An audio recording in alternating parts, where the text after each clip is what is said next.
Nagkamalabuan ba kayong dalawa ng partner mo? At hanggang ngayon ay hindi pa rin kayo nag-uusap o nagkikita na dalawa?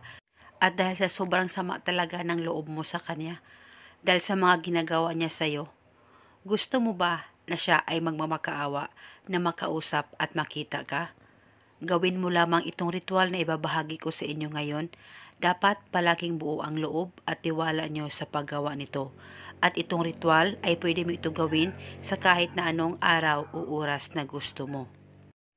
Napakasimple at napaka-epektibo po ang ritual na ibabahagi ko sa inyo ngayon. Una, kumuha ka lamang ng panulat, kahit anong kulay na panulat ay pwedeng gamitin.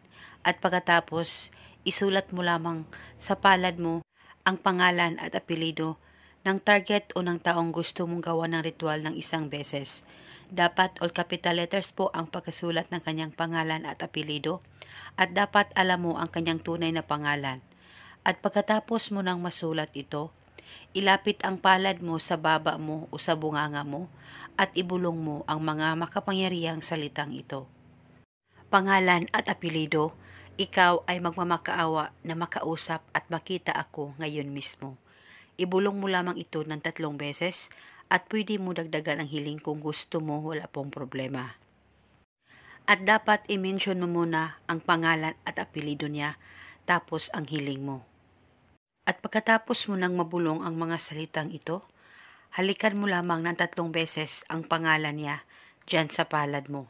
At natapos na po natin ang ritual, hayaan nyo lamang ang nakasulat na pangalan niya dyan sa palad mo. Huwag mo itong kusang burahin. Basta gawin itong ritual na buo ang loob at tiwala mo. At ang ritual na ito ay pwede mo ito gawin hanggang kailan mo gusto at paniguradong siya ay magmamakaawa na makita at makausap ka.